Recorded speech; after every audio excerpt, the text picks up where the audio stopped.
6 plantes d'intérieur qui adorent l'obscurité, un conseil de la pépinière de la jardinerie. Ce fut une longue recherche qui m'a pris plus de 10 ans. Mais finalement je l'ai trouvé, la plante d'intérieur qui égayera le bout d'un couloir à 5 mètres de ma porte d'entrée.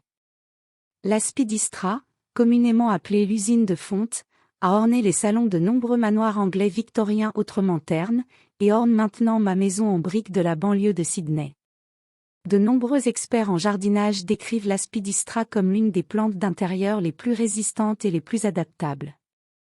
Ces longues lames de feuilles minces vert foncé ou panachées de vert foncé et de blanc poussent directement du sol, mais en tout fait jusqu'à 75 cm de hauteur et 15 cm de largeur.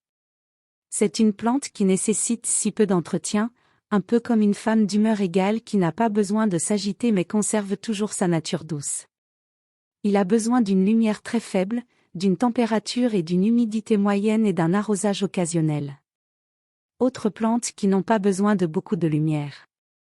Les plantes à faible luminosité sont généralement définies comme celles qui peuvent survivre dans des bougies de 25 à 75 pieds, c'est-à-dire un endroit situé à 4 à 5 mètres d'une fenêtre lumineuse, juste assez de lumière pour lire confortablement, mais où l'éclairage artificiel est allumé par jour donnerait un effet éclaircissant. Vous pouvez facilement trouver l'aspidistra dans la pépinière de votre jardinerie locale. De plus, 5 autres plantes qui conviendront aux situations de très faible luminosité sont les suivantes. Aglonema, Chinese Evergreen, qui font partie des rares plantes qui ne préfèrent qu'une lumière modérée et s'adaptent bien à une faible luminosité. Il a de grandes feuilles coriaces ovales vert foncé puis effilées développant plus tard une base de chenille. Variété de Dracaena de Romancy, également connue sous le nom de Happy ou Fortune Plant, qui sont à feuilles minces et généralement panachées de blanc. La famille Dracaena sont des plantes de canne à sucre à crête avec des rosettes décoratives de feuillage en forme de lanière. La fougère ou qui s'adapte à la faible luminosité est la fougère de Boston, une fougère de type arête de poisson qui restera dans la pénombre pendant de nombreux mois mais qui a besoin d'un sort de lumière plus vive pour se rajeunir. Néante Bella ou Parlour Palme qui est plus adaptée aux situations de faible luminosité que la plupart des palmiers.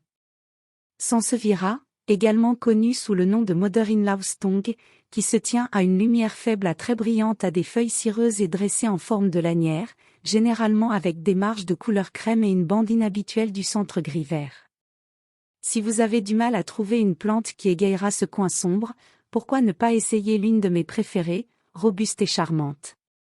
Si vous avez aimé cette vidéo, n'oubliez pas d'aimer la vidéo et de vous abonner pour les prochains numéros.